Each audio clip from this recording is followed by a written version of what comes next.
Umabot na sa 7 ang patay sa pagtaob ng sasakyang pangisda noong kasagsagan ng pananalasa ng Super Bagyong Nando sa Santa Ana, Cagayan.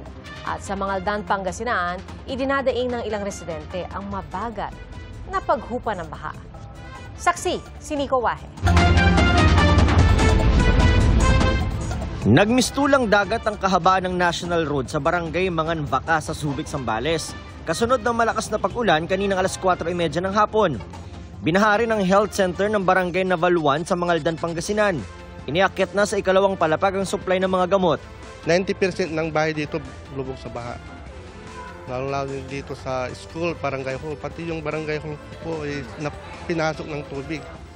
Ang problema pa, karaniwang inaabot ng 2 linggo bago humupa ang baha sa lugar. Kaya posibleng matagalan pa bago magbalik eskwela ang mga mag-aaral. Naway po, matulungan niyo po kami na magkaroon po ng drainage dito sa barangay Nabaluan. Kasi every time na umuulan po, talagang ito na po yung sitwasyon. Hindi raw kaya ng pondo ng barangay ang pampagawa ng drainage canal at kailangan daw ng tulong ng national government. Lampas tuhod ang baha sa ilang lugar sa Dagupan City, bunsod ng high tide. Pahirapan, malalim yung tubig. Inilikas na ang ilang nakatira malapit sa mga ilog. 16 na barangay ang nalubog sa baha sa Calasiao mula pa sa pananalasa ng Super Typhoon Nando. Mahigit 4,000 pamilya ang apektado. Na-stress na ako talaga. Wala kaming paghigaan. Lumutang-lutang na talaga. Kaming dalawang umihiga. Minarapat po ng ating tanggapan na mag-conduct po ng forced evacuation. Lalong-lalo na po doon sa interior part ng ating Mancop dahil noong nakaraang July po doon po nanggaling ang bulk ng ating rescue operation.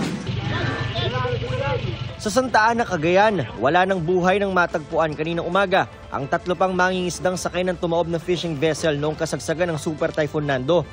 Isa sa 7 nasawi si Jimmy Pascual. Mayo pa siya huling nakita ng anak na si Jamaica. Yung bag niya na dala niya noon, sabi niya sa apo niya, Apo, tong bag na to, ipapamana ko sa'yo pag namatay na ako. Sabi ko, wag naman kayo magbiro ng ganyan pa. Si Mang Jimmy ang unang crew ng fishing vessel na natagpo ang patay. Nakakadurog ko ng puso sir kasi halos di mo na siya makilala po.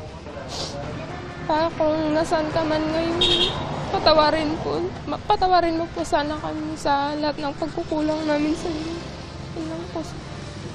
Matapos ma-recover si Mang Jimmy, nagtuloy-tuloy ang search and rescue operations ng Coast Guard Station sa Santa Ana. 6 na crew ang nailigtas. Kinailangan pang gumamit ng chainsaw ng mga rescuer para mabutas ang ilalim ng bangka para mapasok ang engine room kung saan umano napunta ang ibang crew. Ang ibang katawan sa mga bakawan na natagpuan. Actually, sir, ang challenge sa rescue operations sa tuwing sumisisid sila, the zero visibility doon sa area. And then, pag dito po kasi sa bakawan, yung mga cadavers po kasi natin, napapasa ilalim sila sa bakawan. So pag nakuha na yung mga katawan, halos lasog-lasog na rin po sila. 4 na katawan ang nakuha sa unang araw ng search and rescue operations. Kabilang dyan ang kapitan ng barko na sa bakawan din nakuha. Kanina, nailagay na sa may port ang fishing bank na Jobens. Sa tindi ng pinsala, tila hindi na ito mapapakinabangan. Pero ang mas nakakahinayang daw para sa may-ari na si Mang Romel, ang nawalang buhay ng kanyang mga kaibigan. Sobrang lungkot sir, pero na rin, salamat na rin, nagpapasalamat ako ng marami dito sa sa Cagayan dahil makasuporta sila. Ang Philippine Coast Guard at MDRRMO irerekomenda raw sa lokal na pamahalaan ng Santa Ana na ipagbawal na ang pananatili ng mga mangingisda sa kanilang mga bangka sa kasagsagan ng bagyo. Iyan ay para maiwasan na ang ganitong mga trahedya. Mula rito sa Santa Ana, Cagayan, para sa GMA Integrated News, ako si Nico Wahe, ang inyong saksi. Mga kapuso, maging una sa saksi. Mag-subscribe sa GMA Integrated News sa YouTube para sa iba't ibang balita.